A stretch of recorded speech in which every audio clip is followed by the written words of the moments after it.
Good morning to you all.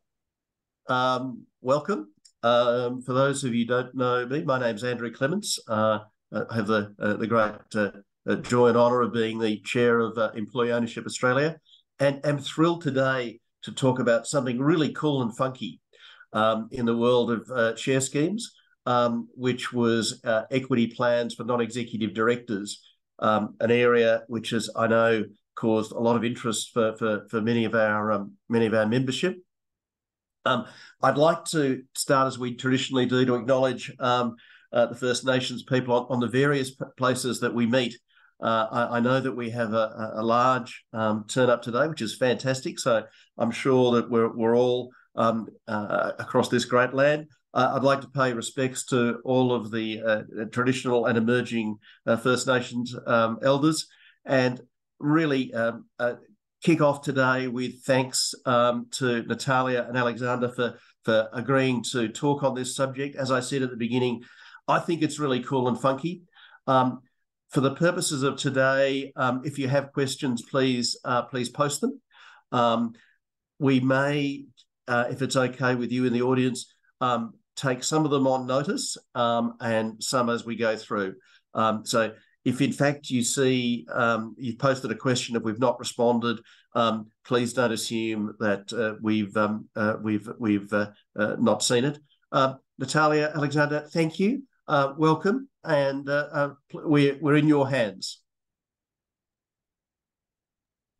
Thanks, Alan. So today's topic is non-executive director equity plans. By way of introduction, I work in EY's People Advisory Services space, and I specialise in employee incentive plans, so their implementation, design and ongoing administration, and all the fun tax and legals associated with that too. Without stealing your thunder, Natalia, I might introduce our co-presenter. Thanks, Alexander. My name is Natalia Gordon. I am a senior manager in our EY reward team. I work alongside Alexandra as well, working on equity plans, executive remuneration, and I very much come at it from the legal side of things. I'm a lawyer, and so I really like to do is look at the establishment and operation of those equity plans and help companies really to achieve objectives within legal and regulatory frameworks. So you'll hear me talk about sort of that aspect with respect to NED plans in this session. Thank you. Thank you. Should we move to the next slide? Great. No, can we go back, please? Thanks. So in terms of an agenda today, I'll talk you through an intro and overview. So give you some background as to why NED equity plans are a thing, more or less. We'll discuss common types of NED plans as well. There's going to be a particular focus on the listed company space, given the complexity of the regulatory framework. We'll also talk about unlisted company NED equity plans as well. We'll then discuss the key design elements and objectives. We'll talk you through the tax and legal considerations that one needs to go through when they are implementing a NED equity plan. And what we'll do is, because there is a lot of complexity associated with NED equity plans, we'll go through a timeline of an equity plan operated by a listed company. And lastly, I'm sure you're all busting with questions, but we'll open the floor to any questions you may have at the end of the topic. So should we move to the next slide?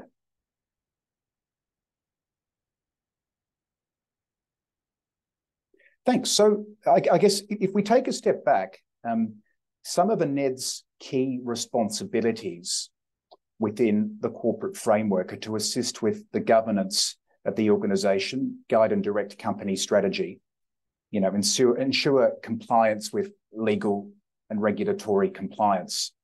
And according to Australia's Institute of Company Directors, it's considered good practice for a majority of the board in listed companies to be comprised of non-executive directors.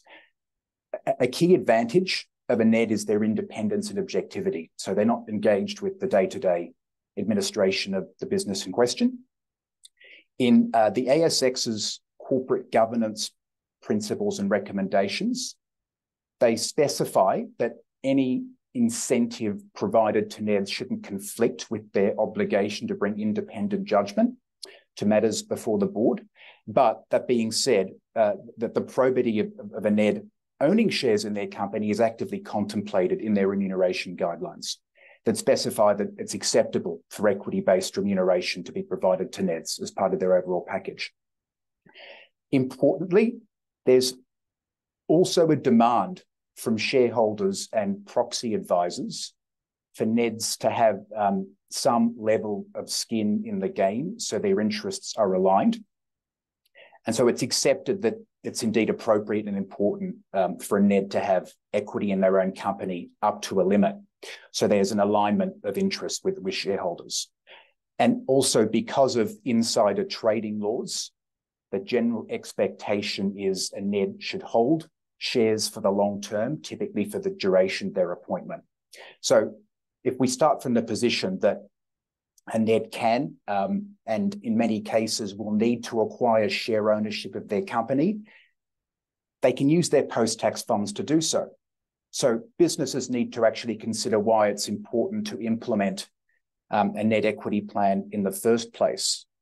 So two of the main issues that are addressed with this are the difficulty of NEDs actually building up their share ownership due to insider trading laws, and also acquiring shares in the company with post-tax funds isn't very efficient. So you'll see that a well-designed NED equity plan intends to solve these issues by allowing the NED to build up their shareholding in a way that doesn't breach insider trading laws through the acquisition and release of shares during trading windows, and also allows them to build up their share ownership in a tax-effective manner. So we're going to dive into both of these topics in a lot more detail shortly. Some other reasons behind using a NED plan are it provides a mean of shareholder alignment, as I've discussed, by incorporating it into a NED's remuneration package. It serves as a means by which to attract, talented and quality directors. Also notably is when you have a NED with less tenure, experience, and lower wealth, a post-tax acquisition of shares may be financially burdensome and a barrier to entry. So this does go towards resolving that issue.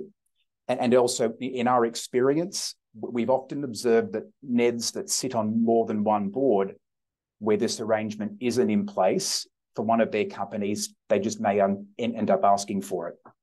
So if we look at how common NED plans are, so our research indicates that the vast majority of ASX top 50 companies have a minimum shareholding policy or guideline. So this is a requirement for the NED to build up their ownership of the business. The typical period we see is 3 to 5 years. So they're required to build up their ownership of the business, their share ownership over a 3 to 5 year period. In the majority of cases, it's around 3 years, and they tend to be required to build up their shareholding to a level of about 1 times base fees. So our research indicates that for around the previous financial year 22, around 40% of ASX top 50 companies actually have a NED equity plan in place, and we expect that to grow in coming years. It's probably time for the next slide. Thanks. So in this slide, we've set out common types of NED equity plans for companies with different profiles. The common theme with most of these plans is the NED should own and hold shares for the duration of their appointment. On the left, in the mid to large cap listed space, you tend to have specific arrangements and a dedicated equity plan for NEDs. Share rights are generally used for these plans, which in this context would typically be a structured salary sacrifice arrangement. And so the NED would make a choice regarding how much of their fees they prefer to take in cash, how much in equity. The equity component would be delivered as a right to acquire a share. So you don't need to pay an exercise price. That right would convert to a share at a point in time in the future. And with these mid to large cap listed plans, those shares would have disposal restrictions. So the NED wouldn't be able to sell those shares, typically for the duration of their appointment. Importantly, and a key difference with executive incentive plans is you're not going to see any performance conditions incorporated to these plans. It's simply a mechanism for the NED to acquire shares in their company. In the unlisted and small cap company space, you tend to see more of a blur between the types of arrangements offered to NEDs and executives. Rights may be used, but the arrangement we find generally takes a form of an equity grant that's actually embedded into their term of appointment. So the NED would, for example, receive 80% of their fees in cash, 20% in share rights. Other unlisted companies and smaller ones might just use their existing equity incentive vehicles for their NEDs. So we've heard of vanilla options being used, which is just an option to acquire a share subject to payment of an exercise price.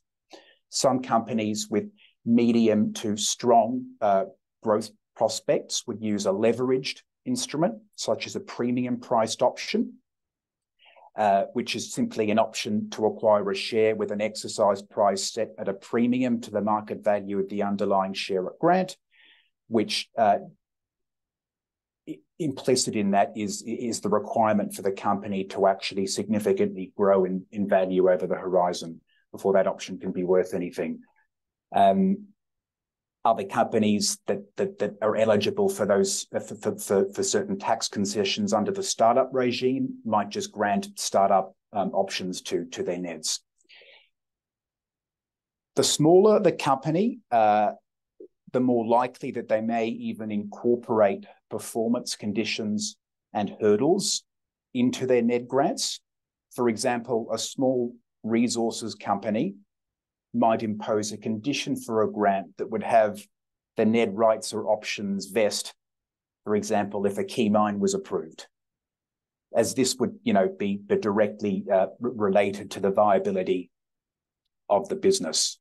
So generally, incentive vehicles with more leverage, such as options, premium priced options that require high growth over the medium to long term, tend to be used for smaller profile companies, whereas the mid to large cap businesses would use rights as they would tend to use for their executive incentive plans, but obviously with a dedicated structure and a dedicated set of plan rules for their NEDs. Now, I might hand over to Natalia now.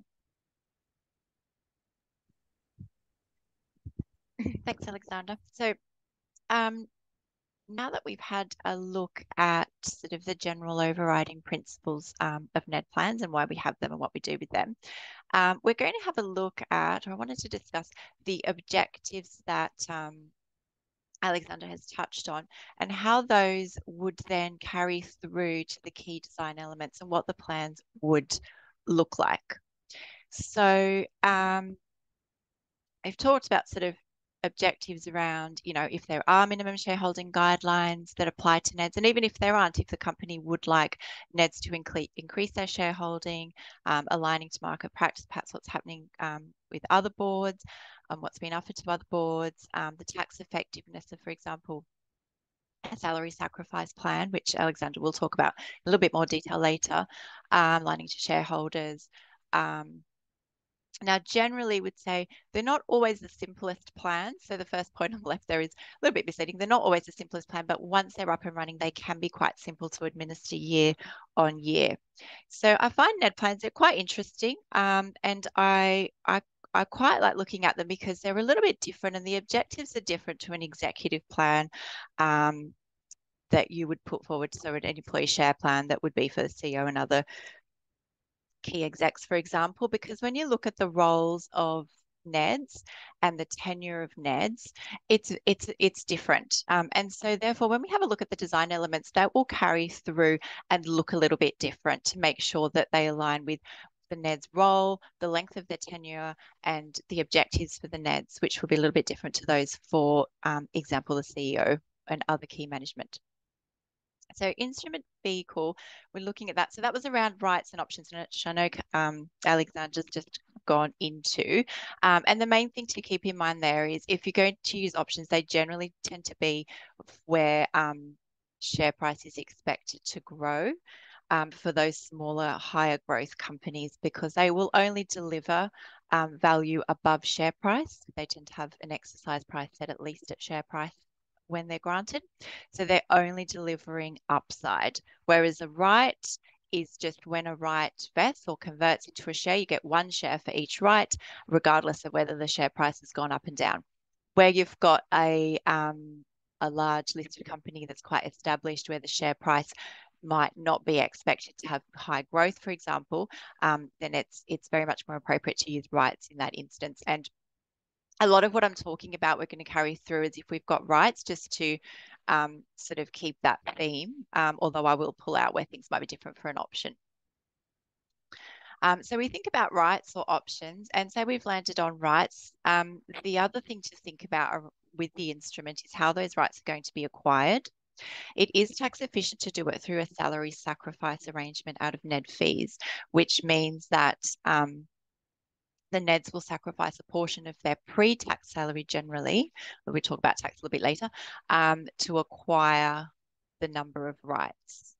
When we're looking at quantum, there are a few different ways that we can look at that. So firstly, is the NED plan going to be mandatory or voluntary? So are we going to require NEDs to have a minimum level of participation in the equity plan? Things to consider there might be around minimum shareholding guidelines. Do we want to increase NED shareholding, or is it completely voluntary because actually we're quite happy with the level of NED shareholding? Don't think there's an issue there, but we're going to give them an opportunity to acquire even more shares. And within that, you might have minimum or maximum ranges. So you could offer NEDs to sacrifice up to 100% of their salary, of their fees, excuse me. But you'd also have a minimum.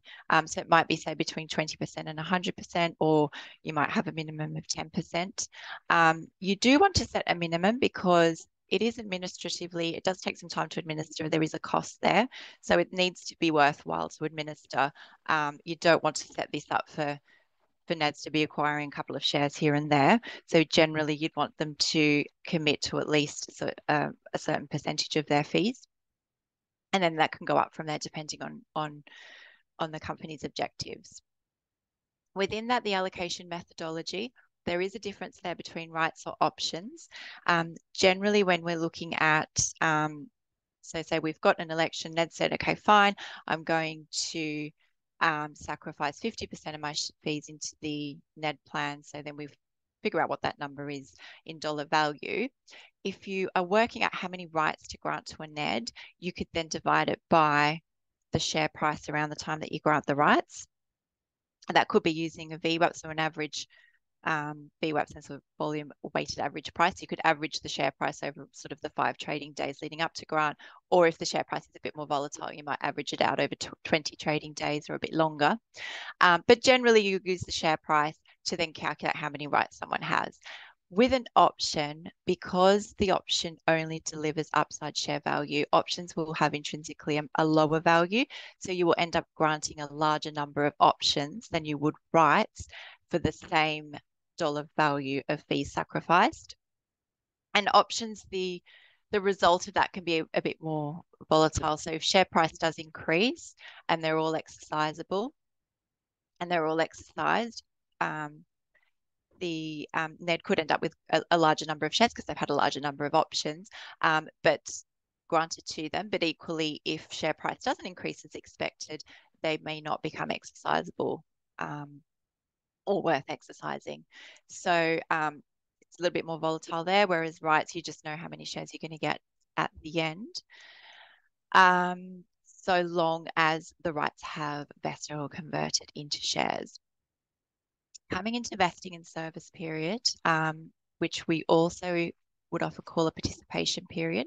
So this is generally, if you're looking at a rights fee sacrifice plan, the period over which the NEDs will sacrifice their fees to acquire, to pay for the rights to acquire the shares. It tends to be generally around a 12-month period, but you can have them shorter for 6 months.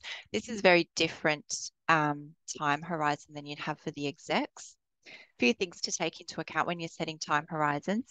I mean, firstly, you've got the period of time during which NEDs will sacrifice fees, which they wouldn't be doing for more than a 12-month period generally. But we also need to think about length of tenure. So a NED's got 3 years, after which time the company would need to put them up for re-election at the AGM, and shareholders would need to re-elect them for another 3 years. So NEDs work in 3-year windows. And if you can think that perhaps when you're putting the plan in place, you might have NEDs that have already served 2 of those 3 years. They don't really have, or they don't have 100% control in terms of that length of tenure. So they might only be around for another year. They might be hoping to be put up for re-election and in fact re-elected and stay for another 3 years after that. But they don't have full control the way you might incentivize an employee to stay long term. So look at an employee share plan and you might say, well, we'd like a 3-year vesting period on a rights with perhaps another 2-year holding lock. And you get your shares, up to 5 years down the track. Those time horizons don't really work for NEDs. So we tend to see much shorter periods. And they simply wouldn't want to participate in something that goes past their current tenure because they've just got no, they've got no comfort that they're actually going to be able to get those shares. So 12-month period is quite common, as is a 6-month period. So that would just mean, monthly fees would be deducted over that period of time. And at the end of the 12-month period, those rights can either automatically be exercised or automatically convert into shares, or there can be an exercise period there for the NEDs. Generally, we find there's an automatic exercise or automatic conversion because the purpose being, or one of the objectives being, to put those shares in the hands of the NEDs. You don't really want to be pushing out that share ownership too far past then. And then you may have, as Alexander noted previously, some disposal restrictions on those shares. So it's quite common for NEDs to be expected or required to hold on to shares until they cease being a NED. But otherwise, you might have, say, another year of a disposal restriction. If you're comfy with a level of NED share ownership, they may be allowed to sell them a little bit later. Within all of this, we need to think about, we've got trading windows, but really what we need to think about is insider trading and how that affects the NED's ability to apply to participate in the NED plan and to acquire shares if there's an exercise, to exercise and acquire the shares, and to sell the shares. So over a 12-month period of the company, there's only going to be certain times when NEDs really actually can make decisions based on those shares. We need to be depending on how the company's securities trading policy or share trading policy works, you might have trading windows where everyone's allowed to trade, or they might work saying there are certain blackout periods or closed periods during which certain people are not allowed to trade. And that will generally always capture the NEDs. Overriding that are any periods of inside information where they also won't be allowed to trade or make any decisions on their shares. Insider trading, so periods of inside information can be, we generally tend to think about things like, is there some sort of corporate transaction happening? But it really is anything that could affect the share price that hasn't been disclosed to market as yet. So we've seen a few companies, things like whether it be data breaches or anything where a regulator might be imposing a fine and that's not been disclosed to market yet. So a lot of these things tend to be made known to the board fairly early. And so when NEDs can trade on their shares, it's actually quite restricted over the year. So one of the things that the NED plans do is they try and put in this framework, or we aim to put in this framework, where it makes it a lot easier for NEDs to be able to buy and sell shares, not breach any of the insider trading laws, and have something in place that's both tax effective and allows them to do that on a year-by-year basis. Another thing I would say, just going back to those sort of vesting or those participation periods, is I did talk about having a shorter one, a 6-month one, which we've seen. Those tend to be sort of on a rolling opt-out basis. Administratively, that's a bit easier than sort of asking people to sign up every 6 months, but we wouldn't say it was workable in any less than a 6-month period, because you will end up just hitting a lot of those sort of coming outside of those trading windows and those closed periods. So it becomes a lot more difficult to operate. So for those bases, we'd say between sort of 6 or 12 months for those vesting participation periods. Overseas NEDs, I'm not going to harp on too much about this one. It was more what we wanted to sort of make the point on was where you've got NEDs taxable in other jurisdictions, they're going to have a different tax outcome. And you need to think about the structure to make sure it's tax effective in whichever jurisdiction that NED is in. So Australia's tax treatment of these arrangements is a little bit unique. It's not the same overseas. And so certainly if you've got NEDs, it's quite common that we find clients that will have NEDs in the US, for example. Their tax treatment is quite different there. And so those NEDs might need to be given a slightly different arrangement. So something, for example, like a right that is exercisable. In Australia, you could have a right that's exercisable and then choose when to exercise it. In the US, you would get taxed before exercise. So it's just something to think about in terms of structure if you have got NEDs overseas. NED fee pool, we did talk about the sacrifice, the fee sacrifice amounts in quantum. But another thing to think about when implementing these plans is, will the participation in the plan come out of the current NED fee pool? Is that fee pool intending to be increased? Are NED fees intended to be increased for NEDs to participate, or are we just going to ask NEDs to participate out of the fees that they've already got? If you are looking to increase NED fees, you need to consider, have you got headroom under your current NED fee pool? If you don't, you will need to seek shareholder approval to increase a NED fee pool, which could mean that you then won't be able to offer participation until after the AGM, assuming that shareholders have approved any increase in the NED fees. Another way to around that is, if you are going to be using newly issued shares to satisfy any of the vested rights or options, those will need to be subject to shareholder approval, and that resolution will look very much like it would do for a CEO equity grant. So it's an equity grant to a director, which needs to be approved by shareholders, where you're using newly issued shares, or you'd like flexibility to do so. If you have to go down that route, or you have gone down that route, you then don't need to think about increasing the fee pool, because you've already got shareholder approval for that grant. But if you're using market purchase shares, then you need to think about, have we got enough headroom in the fee pool? If you're not increasing fees, that's fine, but it's just something to think about when you're putting these together, because it is going to impact the timing of the grants if you have to wait until after your AGM to seek shareholder approval. Okay, so we might go on to the next slide, where we're going to talk about legal and tax. Alexander will come in and talk about tax on the second half. So a few legal considerations, some I've touched on already. So we've looked at, okay, how might we structure the NED plan to help NEDs to acquire shares, align them with shareholders, achieve all of our objectives, but also what do we need to do to make sure that they operate under legal and regulatory frameworks, and that we've ticked all of the boxes in that respect.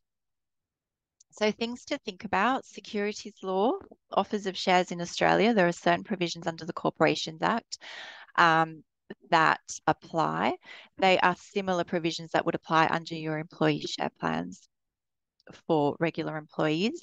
And the documentation needs to be drafted to make sure that it complies with certain requirements, so that you can get relief from provisions relating to things like fundraising provisions under the Corporations Act, which require companies to prepare a prospectus or other disclosure document, for example, when you're offering shares for purchase. So, and even not for purchase. So really important to make sure that the information in the offer documentation is compliant. Secondly, depending on the way that you seek that relief from those fundraising provisions, there may be time requirements. So there are provisions that say you need to wait for 14 days between giving an offer document out and the exec or the NED accepting the offer, to give them time to read the document and decide. 14 days, it's 14 calendar days, but that's 2 weeks out. So if you're looking at, we are going to look at in a couple of slides, an annual timetable. It's just something to keep in mind. I have touched quite a bit on insider trading previously. The point to note there, and we'll have a look at it in that timeline, is where are those close periods or the trading windows, and making sure it, depending on your financial year and when those arise, and making sure that we're not asking NEDs to make any decisions during times when they can't trade. So a really good rule of thumb for insider trading, if you don't want to sort of become an expert and read all the provisions, is not to make, if you're a NED, not to make any decisions on shares during a time when you can't trade your shares, either because you're outside of a trading window or you're in a blackout period or close period, or because there's inside information. So making decisions on shares are things like electing to participate in a NED plan, deciding to exercise a vested right or an option, and deciding to sell shares. Something like an automatic vesting and conversion of a right into shares is fine because nobody's made a choice. It's a date that was set in stone. It was set previously, and no one's making any decisions. But any time a NED has to make a decision on their shares or shareholding, they must be able to trade in shares under the insider trading provisions. ASX listing rules, we have talked about shareholder approval for both NED, any increase in NED fee pool, and for equity grants to NEDs if they're going to use newly issued shares. It's just things to keep in mind for the timing as well. And Alexander has talked about corporate governance guidelines, but just coming back to, there are the principles around remuneration that do apply to NEDs, and generally for a big listed company, you wouldn't expect NEDs to have rights, for example, with performance metrics the same as for the execs. If you think about it, it does make sense because it tends to be the board that's going to be testing performance metrics. For example, for the CEO's rights, you don't want them to have the NEDs who are testing those to have exactly the same performance metrics or something similar for their own rights, because that's going to affect their objectiveness and impartiality and all those sorts of things. ASX disclosures. There's a few disclosures that need to be made. Just think about NEDs. We've got awards to a director, same as you would to a CEO. I'm not going to go into these in super duper detail because I did do a session last year on all the ASX disclosures and the various appendices, other than just to keep in mind when you're granting rights or options, there are ASX disclosures. Appendix 3G is usually one you need for rights. There's an Appendix 2A where you've got newly issued shares. Because you've got directors and changing in directors' shareholdings, there's also an Appendix 3Y. So you'll be looking at those with respect to the CEO and other KMP, and you'd now, if you haven't had a NED share plan before, need to think about those disclosures in connection with the NED share plan.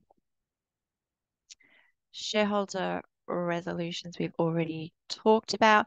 I think in this context, the point being, and REM report disclosures, I suppose we can put those in together. So the NEDs REM will be disclosed in the REM report as well. It's all very, very disclosable. So it's all very clear. It's all available to market. So you really want to have those objectives and what you're doing very clear, because it is all very transparent and reportable and disclosable. So just keeping that in mind, and also making sure that when you are thinking about implementing a plan, especially if it's for the first time, that you've got those dates and all those things that have lined up.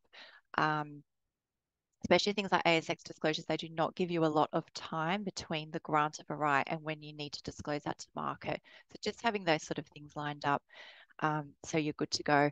Once you've got your annual process in place, it does get a lot easier because you'll be used to the compliance and the disclosure obligations, and there'll be sort of a process in place. But certainly if you're implementing for the first time, it's really good to just have a think about that before you just set off and grant your rights.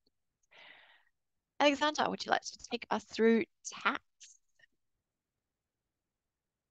Thanks, Natalia. So we've broken this section into tax implications for NEDs and employer tax implications for a net equity plan. So ultimately, tax treatment's going to really depend on the type of instrument that's used and the features that are built into the plan. So when we're looking at a typical net equity plan for a listed company, you'd be looking at share rights, and generally those shares that are required following the conversion of those rights are going to be subject to disposal restrictions, which would lift typically, for example, when the NED ceases to hold office. So with those two things taken into consideration, and provided, which is the case, in almost all circumstances where the plan is correctly drafted, those disposal restrictions constitute what are called under the tax legislation genuine disposal restrictions.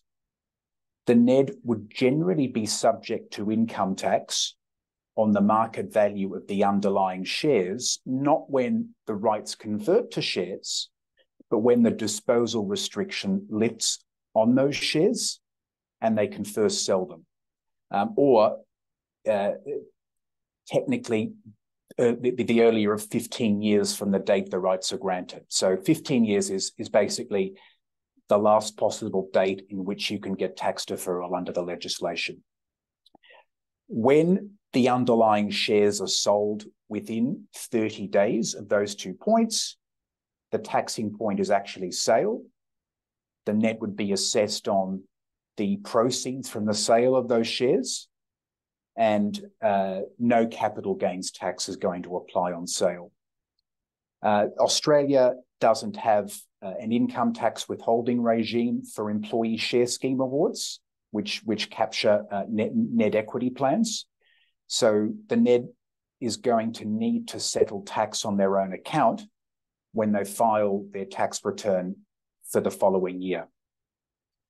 So if we look at other NED plans briefly, you may have a plan for a smaller company that doesn't have genuine disposal restrictions. That would typically mean the NED would be taxed if they're granted options or shares, if they're granted options or rights when there's an exercise, or if you're looking at other instruments granted. So, for example, premium priced options or startup options, those fall into capital gains tax, and the NED would be assessed when the underlying share or the option is actually sold. From an employer tax point of view, with these plans, for a listed company, employee share scheme reporting requirement should apply. So the company would need to issue the NED with an employee share scheme statement that would report, amongst other things, the taxable value of the awards in the year the taxing point was reached.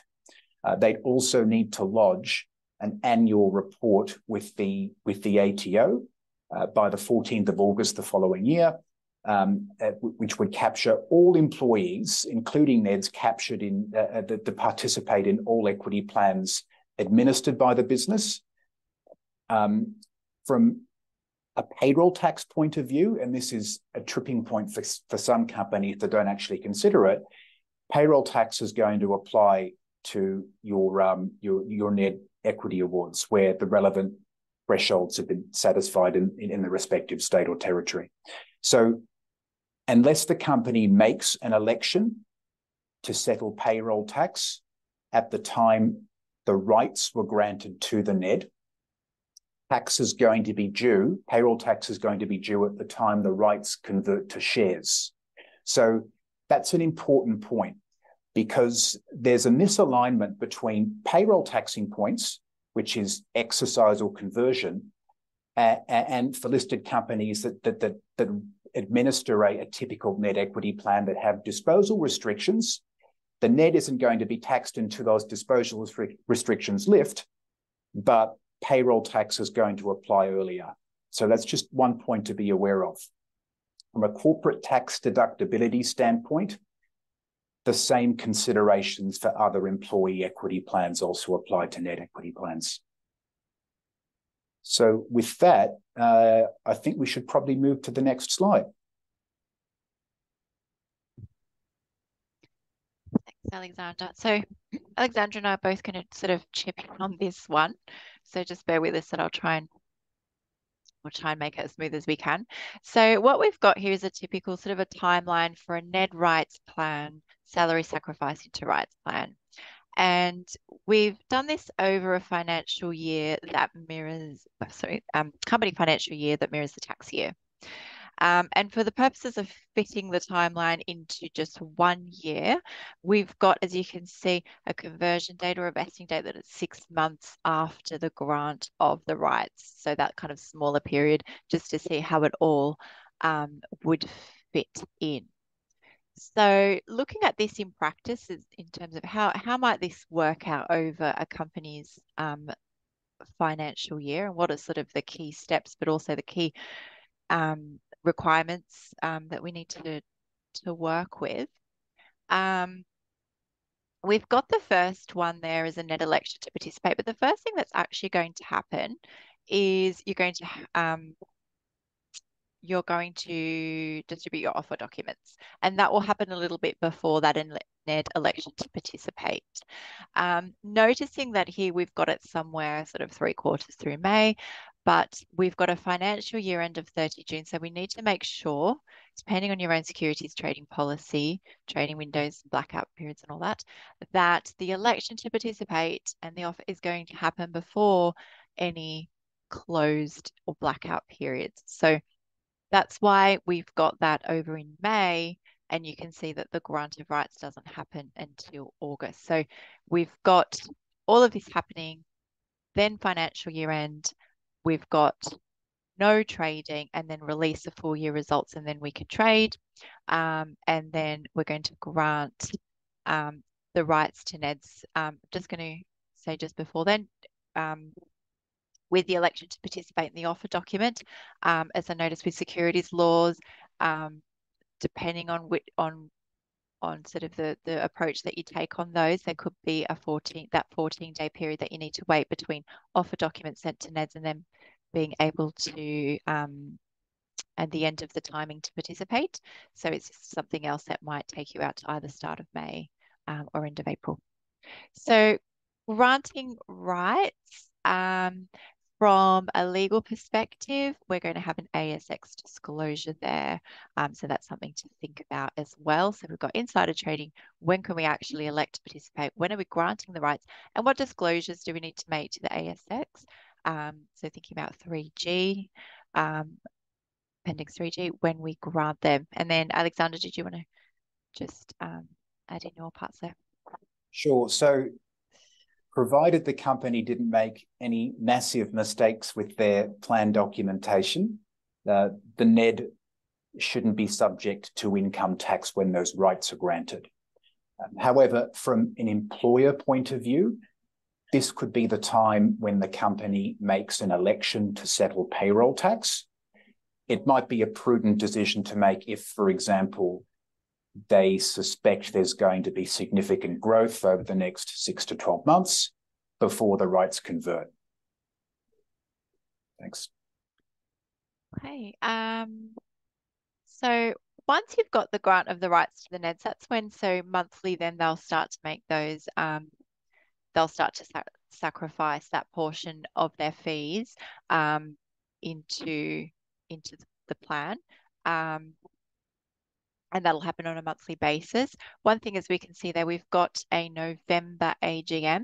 If we did need to seek shareholder approval, either for the grant of the rights, because they're going to be settled with newly issued shares, or we wanted that flexibility, or if we were trying to increase the NED fee pool, or we needed to increase NED fee pool, then you're actually going to push that back, and the offers will have to happen after the AGM. So that's why it can push you sort of 6 months later, if you think from May to November in this particular timeline. So it is something that you want to think about before you implement, before you send those offer documents out. So that will just sort of carry on, and then 6 months down the track, so if we think from August up to February, in this example, we're going to have the rights converting automatically into shares. NEDs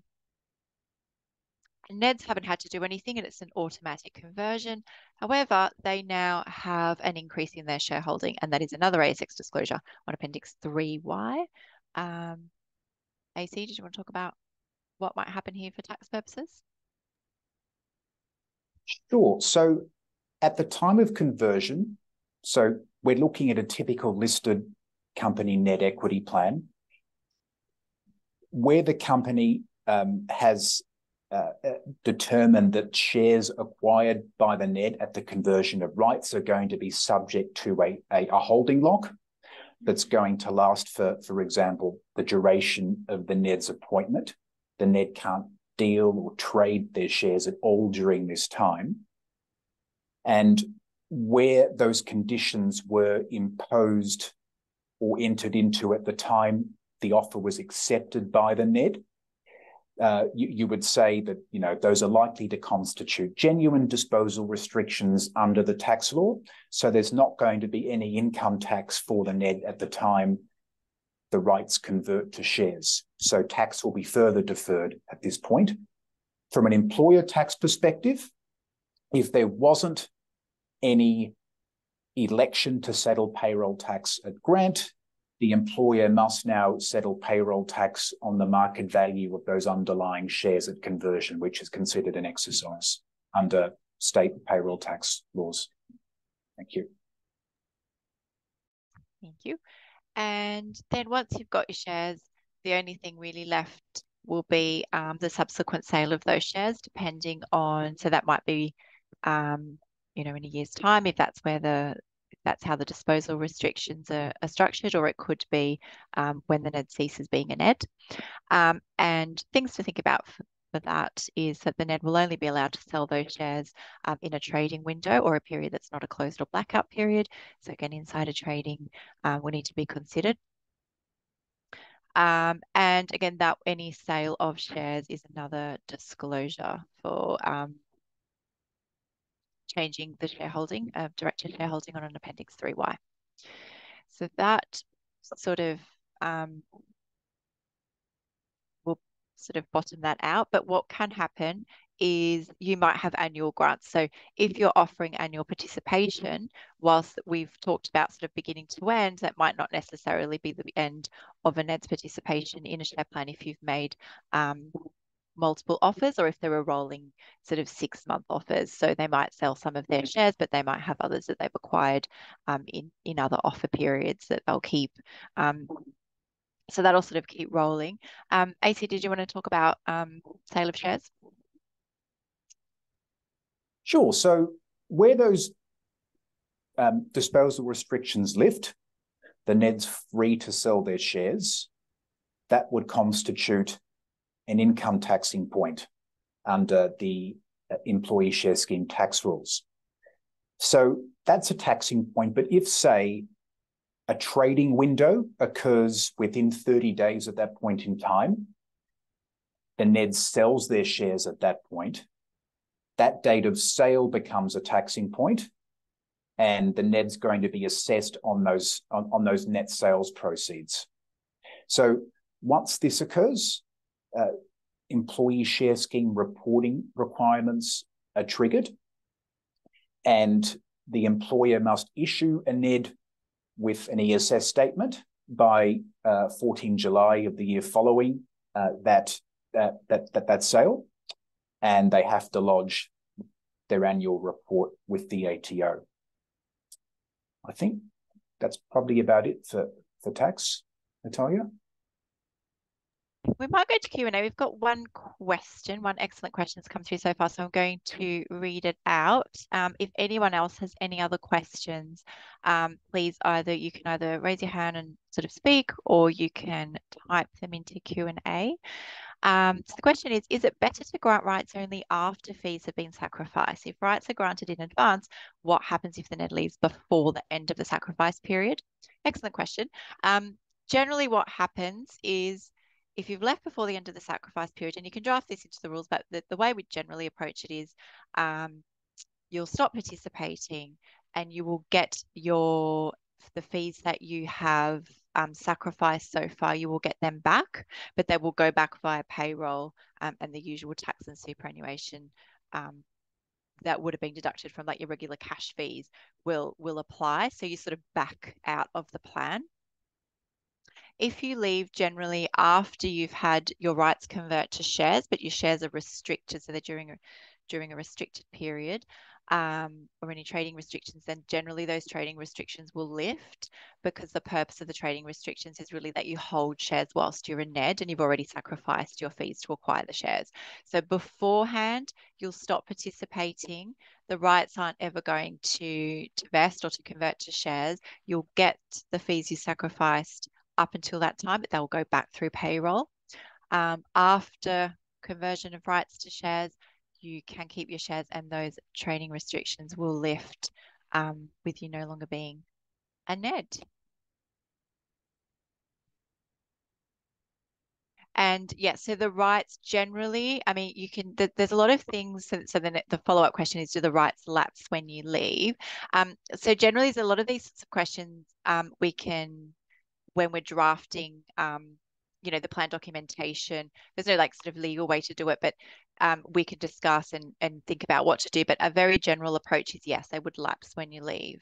Because when you think about it, the only condition on the rights is service. So there's no really other, once you fail to be able to meet that service condition, so you've left, the rights lapse and you haven't got that sort of tax efficient way to acquire your shares anymore. You just basically get backed out, if you like. So you'll get no more rights lapse, sacrificed fees go back through payroll, and that's sort of the end of it, really.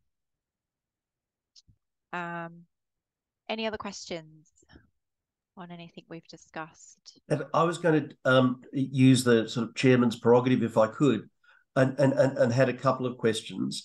The first is, or was, perhaps a general question as a matter of sort of principle question. I'm the chair, and I'm looking at it and saying, these schemes look quite complicated. Could I just do it with a sort of an agreement that each director will hold a minimum number of shares and not actually generate it through a sacrifice plan? So what are the benefits of actually going through the formal process of having a NED plan rather than, if I can call it, a minimum shareholding requirement for directors? Sure. And you certainly can do it, and you absolutely can do it that way, which is to say, listen, NEDs, this is we expect you to go out in the market, buy shares. You should be holding an amount, or at least working your way up towards a certain amount of shareholding. We're not going to facilitate it through this plan. And as you can see, there's a lot of administration, at least in getting the thing up and running. And certainly you can do that. You don't need to offer a NED plan. The reasons, I suppose, the pros for offering a NED plan that we've seen are it allows, because it's a salary sacrifice, you can buy shares pre-tax. It actually allows NEDs to purchase, potentially, assuming it all vests and all goes to plan, a greater number of shares with the same value of fees. So in providing a tax efficiency for your NEDs, you're also providing them a way to increase their shareholding to a potentially greater extent. And then secondly, it's around kind of that facilitation around the annual timetable, making it perhaps a little bit easier for NEDs, or a structure around which time NEDs will acquire will acquire the shares. So if you think of just saying to NEDs, we'll just go out there and buy some, they might do it this year, they might do it next year, and actually when they got around to it, maybe it wasn't a trading window, and it's just sort of, it's almost like in 6 months or 12, it will happen, or you will have acquired this amount. And if you make it mandatory to have a minimum amount, then a minimum level of participation, then I suppose you would have, within 6 or the 12 months, that NEDs will have acquired that amount. So it depends which way. I suppose there's a few objectives of the company. If NEDs already have a good shareholding, we sort of have we just sort of know that they will go out and buy shares if we've got minimum shareholding guidelines. They have done in the past. We're okay. We're not concerned, and we're not really fussed about increasing their share price or putting this in place to facilitate it. Then we might just say, well, we're not to go ahead with it. And certainly some companies don't. We're not saying everybody goes down this route, but where you do have NEDs that have very low shareholdings, it's something that the company thinks is important, or something that perhaps NEDs are also really interested in, it can just help facilitate that. So a few pros and cons, I think, depending on where you land. Thank you. I think there are a couple of extra or a couple of questions that come through, so thank you for those. I think Megan's question is a little bit around, I think what price do you, I guess, what price do you use, and in a sense, do you provide the securities at the commencement of the salary period with a claim back if they don't serve it at the price at the beginning of the period, or do you use the price at the end of the period? And what are the problems of actually volatility in the price based on the sacrifice period? So normally the pricing period occurs, reading while I went through, will occur around the time that you grant the rights, because you need to lock in there how many you're granting. So we need to grant a specific number, and we need to lock those in. So and generally the VWAP would be would it be after the full year results? So it would be, it would be after full year results. So once you're trading again, so you generally, you try and have a trading share price, just the period leading up to full year results tends to be a close period or a blackout period. So you're not going to be calculating share price at that time. As soon as that opens up again, then you will use, a 5-day VWAP if it's in those 5 days, or however long you want to make it. And then that will be your pricing for the grant of the rights. The share price may go up and down during that time. So I suppose if your question is, it's not necessarily without risk, because if the share price decreases, have we acquired rights at a share value that is now less? Yes, but you've also acquired them pre-tax. So there are some advantages to doing it that way that might buffer that out. Equally, the share price might increase in if you acquired rights, which will give you a right to, each right is a right to a share at a better value. They might increase. So there is going to be some fluctuation there. If you have a company that has a lot of share price volatility, then what tends to happen is you'll use a much longer VWAP. You could use a month to try and sort of even that out. But then that might push back the day that you can grant the rights, but you're not going to be able to confirm the number until kind of that month's passed. But generally we generally see that you tend to just use it, straight after release of full year results in that example that we've given. I'm just going to go back to Nick Brash. You had a question on, if the company already has a rights plan, why not just include the NEDs in that plan, but for them to have performance-based vesting conditions rather than having a separate NED plan? You absolutely can. This is actually something that I was going to touch on. I didn't read from my notes. You can either have a separate set of plan rules just for the NEDs, or if your equity plan for your employees allows for it, or you could amend it to allow for it, you could have it allowing participation for NEDs as well as employees. And yes, you would just have slightly different, so you might have slightly different, you wouldn't have the same vesting conditions, your leaver conditions could be a little bit different. But a lot of that can be drafted into the offer documentation. So you might have a rights plan that doesn't really contemplate salary sacrifice into rights, for example, but you could use that share plan, and then in the offer documentation, you could kind of draft in how it would apply, or how the awards would apply for that offer to NED. So absolutely, you can do it that way, and we do often do it that way. Trying to read in order. So another question. If you give NEDs the options to salary sacrifice as much of their salary as they wish, rather than a mandatory standard minimum shareholding requirement or salary sacrifice, don't you open up the potential for conflict on the board if the share price increases or decreases dramatically? I understand everyone in the same boat rowing together in the executive sense, but perhaps when dealing with boards, perhaps fees and minimum shareholder requirement is more acceptable.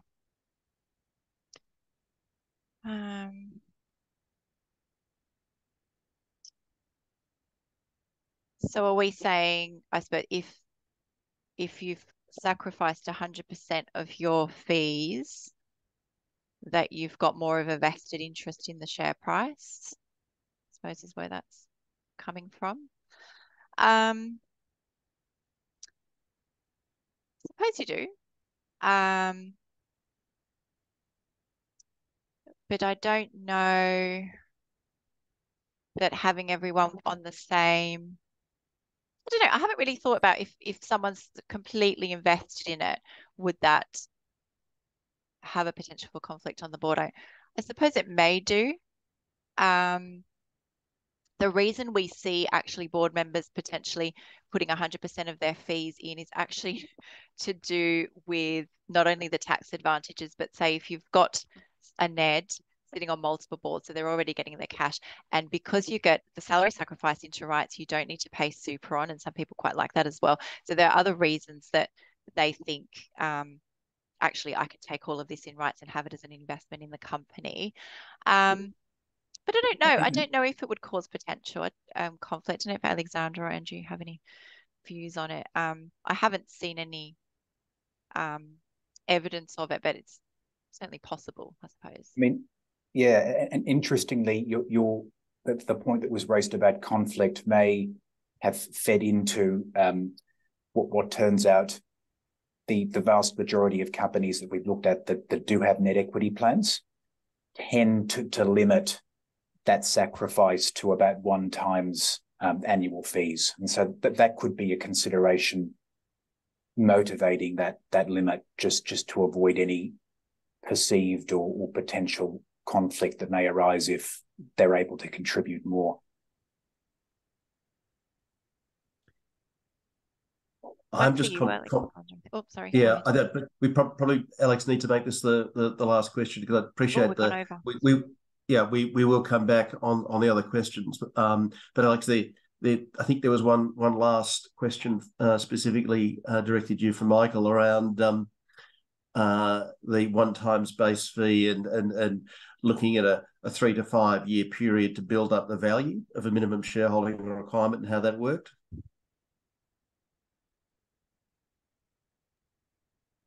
Yes, so there would be a deduction of fees over that period, over 3 to 5 years, in aggregate totaling 1 times the director's annual fees to build up to that holding gradually.